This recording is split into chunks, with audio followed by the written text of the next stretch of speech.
Në ambientet e Fakultetit të Shkencave të Edukimit të Universitetit Aleksandër Xhovani është organizuar një konferencë ndërkombëtare, zhvillimi i arsimit dhe edukimit në shekullin e 21. Në këtë konferencë ishin të pranishëm akademik të universiteteve të Romës në Itali, të Gjermanisë, Durrësit, Tiranës, Gjirokastrës, Elbasanit e të tjerë, si edhe zëvendësministrat e arsimit dhe shkencës Nora Malaj dhe Ardian Tana. Në fjalën e saj, zëvendësministri i arsimit dhe shkencës Nora Malaj vlerësoi Universitetin e Elbasanit për hapësirat që ka dhënë realizimit të konferencave nga viti në vit. Malaj tha se qeveria ka kryer arritje në arsimin universitar dhe në atë profesional. Sipas saj, është ulur ndjeshëm numri i nxënësve që braktisin shkollat. Kjo fal kontributit të pedagogëve dhe rritjes së cilësisë në mësimdhënie.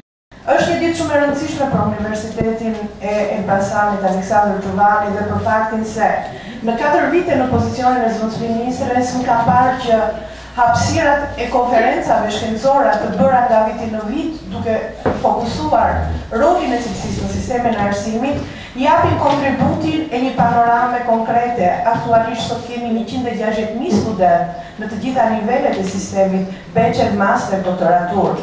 Pra, pa frikë mund të themi si qeveri kemi realizuar atë që quhet objektivi i parë për të rritur shkallën e studentëve, po jo shkallën vetëm në sasi, po për të dhënë produktin cilësor i cili lidhet me njohjen, me realizimin e procedurave të njohjes në drejtim të kërkimit shkencor dhe pse jo për të orientuar dhe për të udhërfyer më pas shkencëtarët e ardhshëm.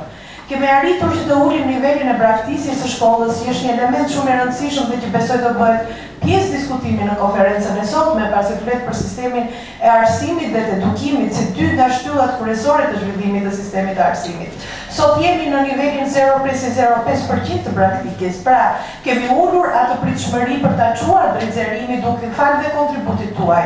Falë dhe mënyrës se si ju keni orientuar drejt kurrikulat mësimore për të nxjerrë një sistem arsimor dhe një radhë mësuesësh të cilët pa frikë mund të konkurrojnë fort duke ruajtur pritshmërinë dhe duke ngritur nivelin e cilësisë. Rektori i Universitetit të Elbasanit Liman Veroshi tha se realizimi i konferencave është pjesë organike e zhvillimit të mëtejshëm të universitetit, një strategji që siguron zhvillim në procesin kërkimor shkencor, arritjen në objektivin final, akreditimin e diplomave që lëshon universiteti. Nuk është hera e parë që universiteti ynë organizon konferenca të kësaj natyre dhe të këtij formati. Madje unë për të përfituar nga rasti do dohet pohoja këtu përpara jush që këto konferenca ne i kemi pjesë organike të strategjisë së zhvillimit të mëtejshëm të universitetit, strategji që kërkon domosdoshmërisht sigurimin e cilësisë dhe koherencës së krejt procesit mësimor kërkimor, me objektiv final akreditimin e diplomave që lëshon universiteti ynë. Duhet të dini të gjithë që ne qysh në fazët përgatitore të buxhetit në këto vite i kemi kushtuar një vëmendje të posaçme dhe përcaktimit të asaj pjesë të tij e cila do të shërbejë si suport, si mbështetëse e vëmendërisë kërkimore. Pikërisht dhe konferencat që zhvillojnë, ne i konceptojmë si pjesë integrale të këtij procesi kërkimor. E kemi filluar që në 4 vitet e mëparshme dhe po e thellojmë në këto 4 vitet që kemi në vijim. Një gjë duhet të siguroj që procesi kërkimor do të jetë pjesë e pandarë e gjithë zhvillimeve universitare.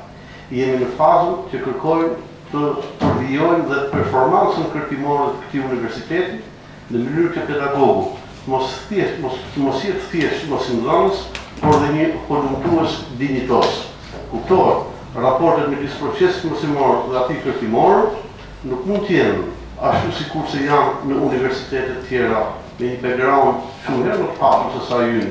Fjala është për universitetet europiane dhe më gjërë ato amerikane.